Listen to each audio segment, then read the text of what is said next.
Broadcasting from the business capital of the world, this is the Podcast Business News Network. And welcome back, everyone. He is the coach's coach. This is the man that helps people learn proper leadership, and that could be anybody. Could be an individual, C-suite executive, CEO, somebody that owns a company. He's also an accomplished pilot and teaches people how to fly. It's interesting how we've tied those two occupations into some of the lingo. With both of them, today we're going to talk about your awareness as a leader. And then I do believe that even in aeronautics, there's situational awareness. Again, there's a tie-in somehow there. Randy Swaim is back with us. Hey, Randy, how you doing? Yeah, good. It's good to be with you again, Steve. You too, yeah. Learned a lot, especially about the neuroscience involved in a lot of this in terms of leadership, how somebody's brain works, whether it's your own or member of the team that you're leading. With the awareness of what's going on around you, where do we begin today? Well, I tell you what I thought we would do is, because last week we mentioned a picture of Sullenberger's situation and everything. We talked about that, and but what I was going to do today is kind of point out, sort of aligned with that, but also two rules that I never violated as a pilot and stuff. But you know what? We're going to bring out some situational awareness insight and then bring it into leading, because guess what? It's no different than if you're leading your teams in a challenging environment, because not everything is academic. So that's kind of what I thought I'd bring today. Wow. When we talk about academics, how do you define that? Well, basically what a lot of people do is somebody back in a school or in an academic situation, or somebody that was teaching them or whatever, put out an answer to something, and somebody wants that to be the answer for everything. Well, guess what? The factors may be different. It may not be exactly that. And, what so often happens today in leadership areas is, people just go with what they want to be the right academic answer. And if it doesn't happen, they just cast blame on something, that this is just stupid. It should have done this. Well, you know what? It didn't. And it wasn't designed to. And can you make the right decisions? And I think I shared with you, this was I think a few months ago, but I shared with you the ENTSB interview, the National Transportation Safety Board interview, that for an accident report, and they were blown away by my answers and how I interacted, because I brought that fundamental truth into it and everything. And it's something that is very key in leadership, because you know what? Very often leaders don't think that way, or true leaders, I think, do, but they don't. They have a tendency to just want this to be the right thing to do, but guess what? May not be. And that's what a lot of people, that's a thought process that many people don't have. So I'll just start out, if you want to, with just the pilot thing, and that'll be just a couple of minutes and stuff.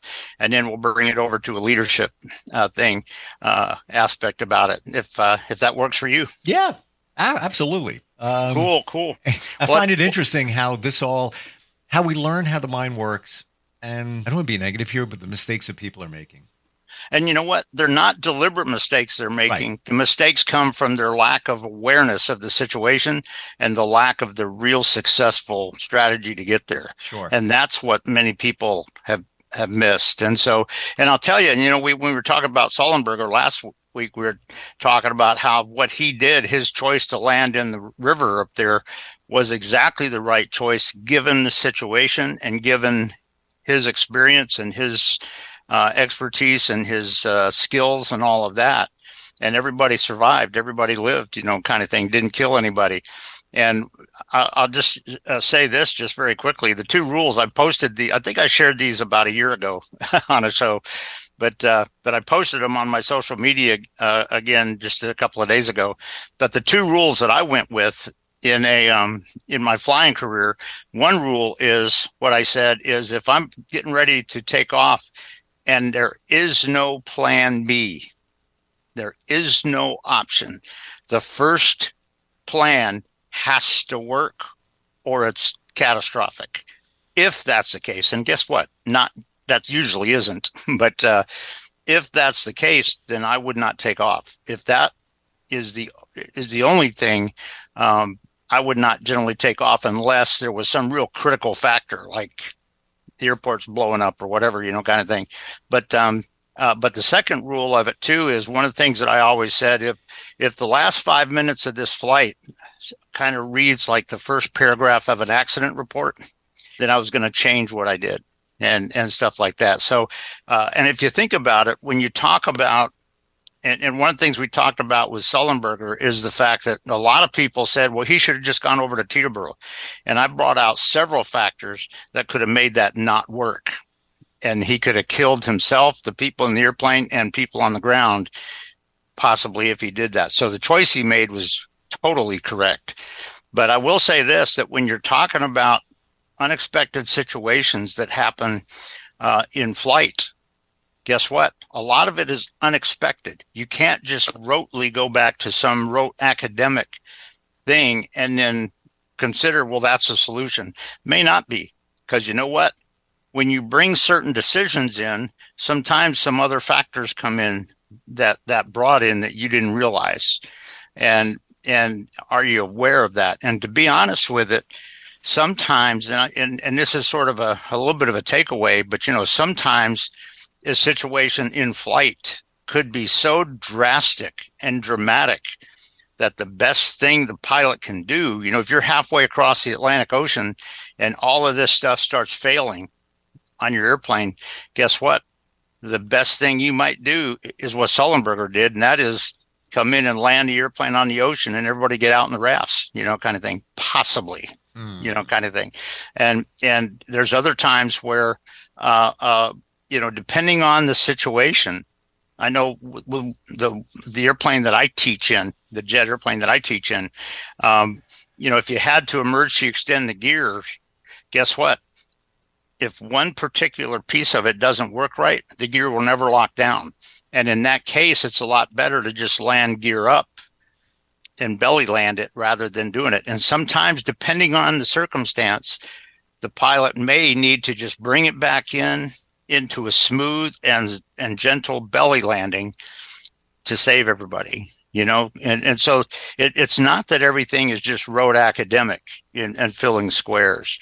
And if you think about it, when you're talking about leading your team and leading yourself, and by the way, developing your team, kind of thing, to be able to perform in situations that are not just rote academic, you have to kind of have some of that processing ability in your brain to truly understand what the right solution is and be ready for this. Because guess what? If you decide to, okay, well, this came up, so we got to go do this.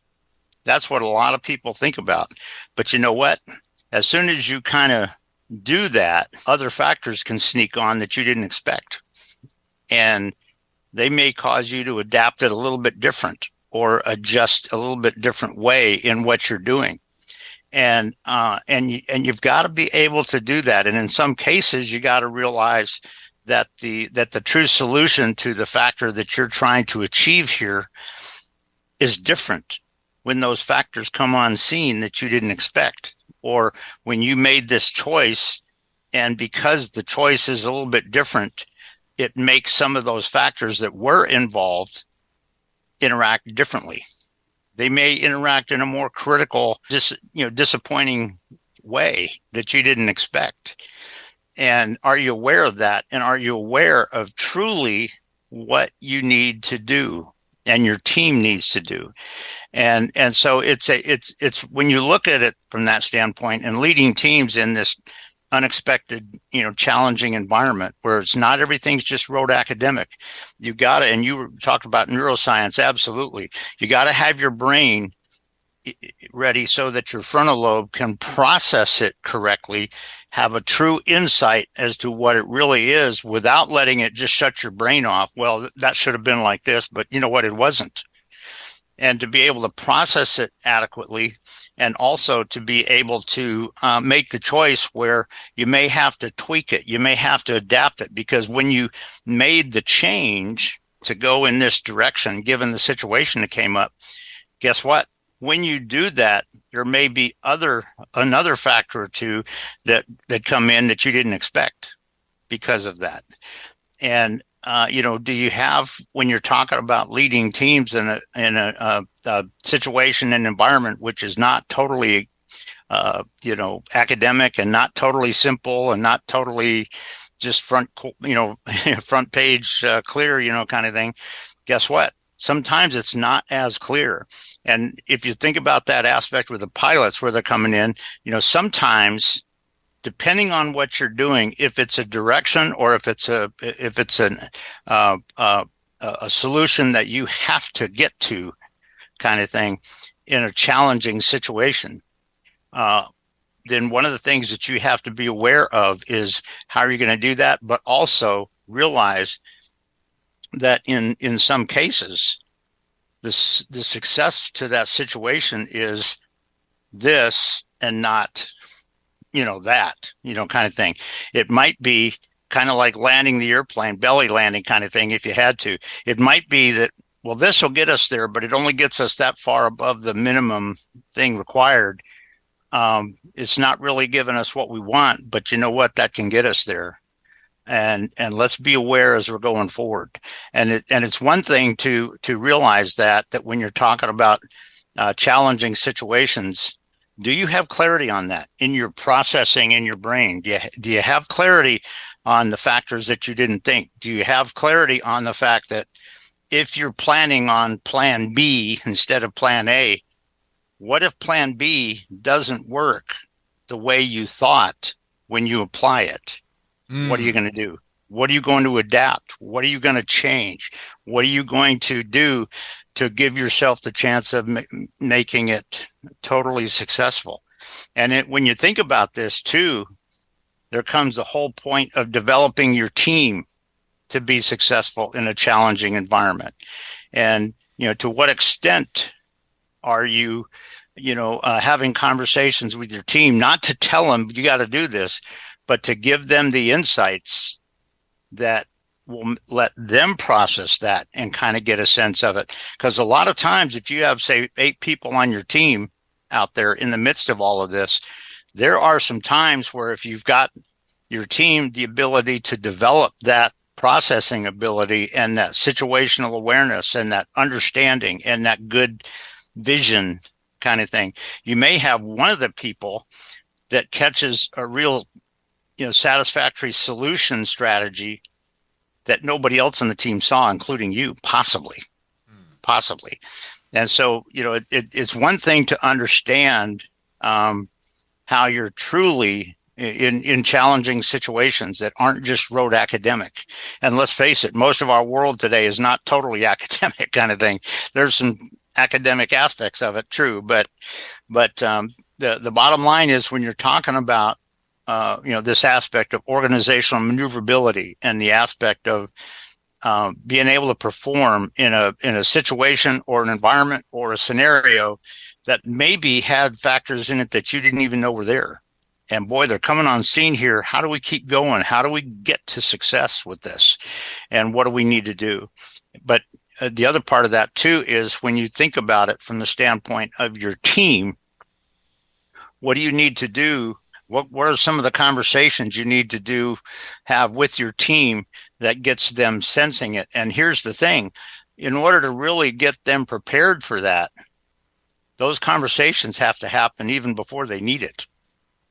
And I think I've shared this with you one time before, Steve. One of the things that I've sometimes have done with pilots, not all the time, but I've sometimes when a pilot is finishing up their training, one of the things that I tell them is I go, well, I'll tell you what, 6 months down the road, if the most unexpected thing comes on scene in the midst of a flight, what do you think it would be? What might it be? And how would you get beyond that and overcome it and be successful? And you know what? When you're talking about leading your team in a challenging environment, it's not just about being able to tell them what to do at the point of attack. It's about building their ability so that they see perhaps the challenge coming on scene and they already have a picture. Somebody mentioned it and as a team, you all went, yeah, here's our strategy. And guess what? You can get there with it. And so it's just something to think about when you're talking about that aspect of a challenging situation that sometimes people don't think about. And it's, when you're just thinking about one particular industry and, okay, let's just go do this, that kind of thing. Very often that doesn't get you where you want to be.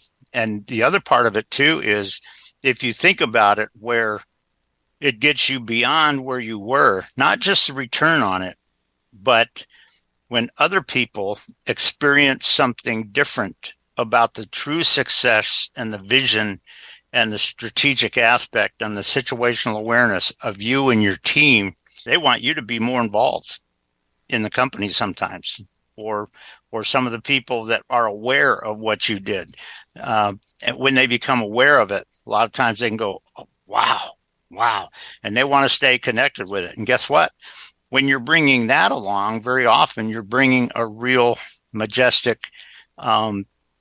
success aspect to your organization. And as people see that, very often you may have somebody that, during a situation in their journey, they want to come talk to you about it. And you know what? Maybe, who knows? But it's just something to think about when you're talking about that aspect. Like I said, Sully did exactly the right thing. I mentioned this last week. He made exactly the right choice because he knew the factors that were involved, and he knew his experience and his success and what, his experience with what he had done before. And but when you look at it and bring it into even leadership, when you're talking about leading in a challenging environment where not everything just fits a rote academic aspect, you got to be thinking about that stuff. You got to be thinking about, don't just kind of let your brain go into some rote academic thing. Get your processing involved where that this is what we need to do. You know what? Here's the factors out there. You know what? This factor is coming on scene. My teammate just mentioned that to me. And you know what? They're right. That factor is coming on scene. We don't need to change anything, but let's watch it as we go forward. Or let's tweak it this way a little bit. And so all of those are just some of the factors that when you're talking about growing your team and really making your team reach magical results and everything, those are some of the things that you have to keep in mind, particularly when you're talking about a challenging scenario or an environment. And you mentioned neuroscience before, has a lot to that. You mentioned, we talk about plan B.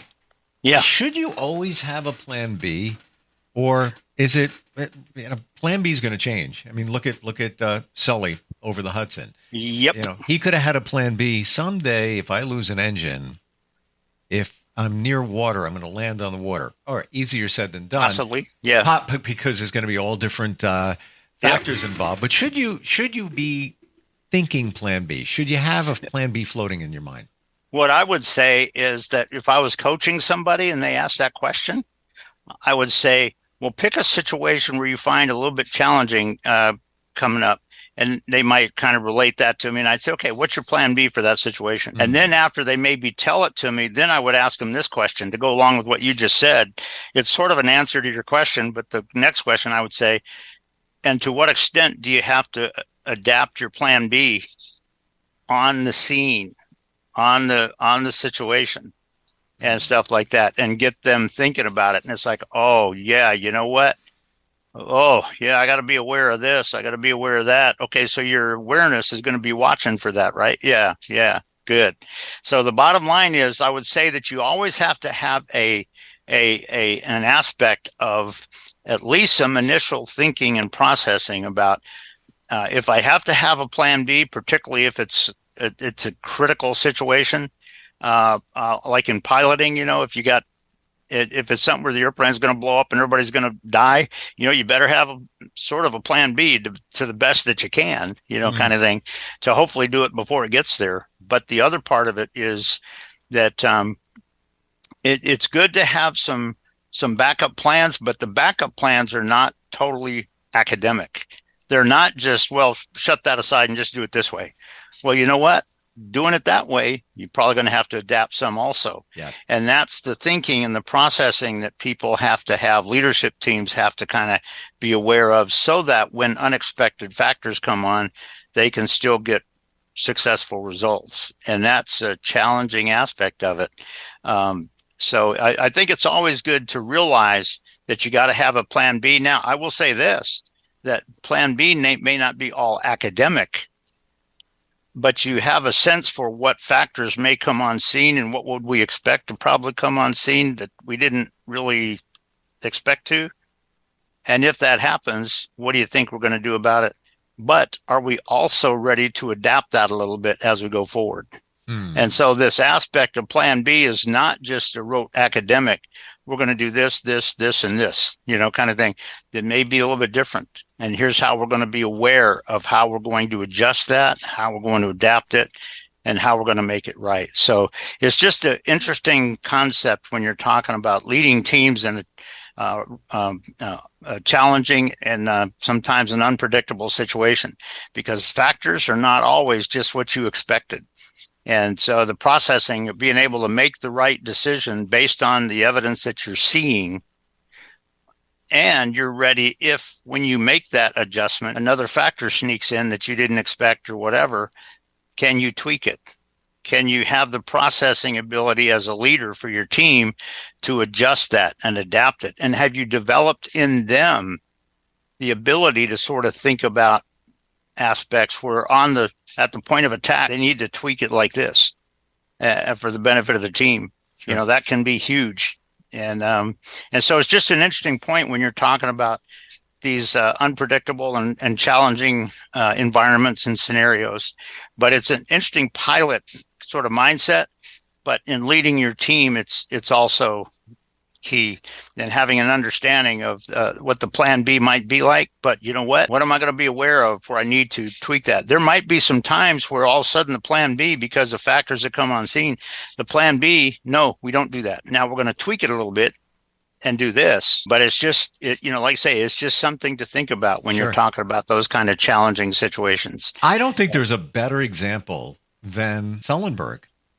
I agree with you. Go back. We talked about it last time, but as you're talking now, Randy, getting a clearer picture for all of this, I don't think it gets any better than that. When you think about, he went to a plan B, chastised by some for, why did he do that?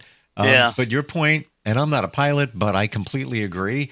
If he was trying to land on land, how there were so many challenging factors connected to that. The logical choice was landing on the water, and I didn't know that he had seaplane experience. So, and the other part of it too, with what you said is, yes, he could have tried to go over to Teterboro, but, and this is what a lot of people don't realize, there's factors that could apply that make everybody die that nobody else would have even thought about. What he did by landing on the river, what he did because of his past experience, as we mentioned, he minimized risk. Yes.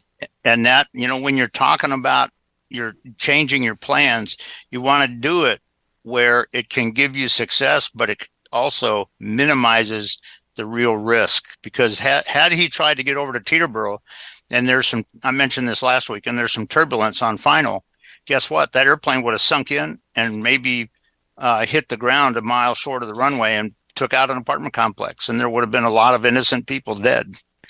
And he knew he had the clarity in his processing. He knew that making that choice to land on the river out there and everything, he knew that minimized risk. And with his skills, with the skills that he had demonstrated previously in his flying career a little bit, he knew that he could do it. And it's just a concept that a lot of people don't realize. It's not just clear cut. It's not whatever. So it's just a key point about it. Super cool. Even learning about that and the process for all of this. And no brainer for me. After you said last time we got together that he had seaplane experience, I was like, duh. And that's just something that I learned. I didn't hear anybody say it. I didn't see it on paper, but I heard, and I think it was somebody that was interviewing him kind of thing, I believe, if I remember correctly, because that was some time ago. But he talked about he had some seaplane experience earlier on in his career. Yeah. And guess what? If he did, and if that was true, guess what? That enhances success for him because of his experience and skills and his awareness, situational awareness, but also minimizes risk because it didn't run the risk of people dying when the airplane hit a mile short of the runway. And so it's just, but it's something that even when you're talking about leaders in a organization, guess what? How are you going to handle situations? Because not every situation is predictable. Not everything fits a rote academic picture. Not everything just lets you go, do this, and just go grab some tea or whatever, kind of thing. A lot of it is where you got to get a sense of what the team is going to do, and then be there and watch it and see how they respond and get an idea as to how they are employing the growth and development that you gave them prior to this.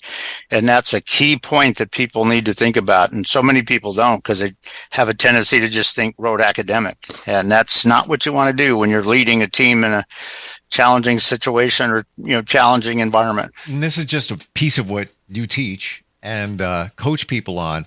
So I don't want to use a cliche, but the big picture, a lot of us are stuck here. There's so much out here that many of us aren't seeing. Coaching. You have my compliments on that, because you are right on that. You are right on that. That's what I'm seeing. That's what I'm getting from you, that we're blinded here. There's so much out here that and force a habit too. Everybody does the same thing. There's much more going on. Coachingforrelevance.com is the website. Randy, not a hard sell. Have a conversation with him. He's a great guy, and learn how to move your life forward, move your team forward. Randy, great having you on here again today. I'll tell you what, it's always an honor to be here. So I hope you have a great rest of the day, and we'll look forward to being on again. We didn't have to even go to Plan B today. It's amazing. There you go, man. There you go. All right, we'll talk soon.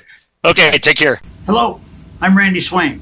I'm a Marshall Goldsmith certified executive coach and the founder for Coaching for Relevance. Our vision is to bring freedom to potential in all that is across our path. And one of the things we really want to do, which is aligned with our aviation background, is to help teams and leaders break free of the gravitational forces that are holding them back and their success back, and help them soar to their altitudes. So that's our passion, and that's what we're all about.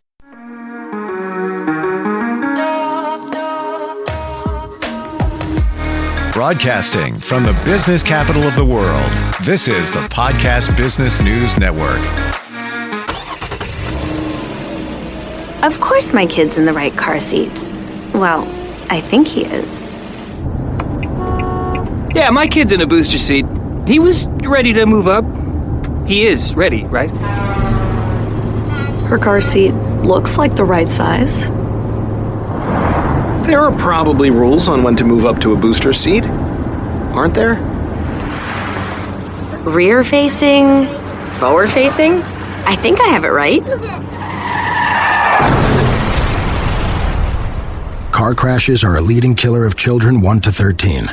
Are your children in the right car seat for their age and size? Don't think you know you know. Go to safercar.gov/the right seat. I know my child's in the right car seat, or else I wouldn't get in the driver's seat.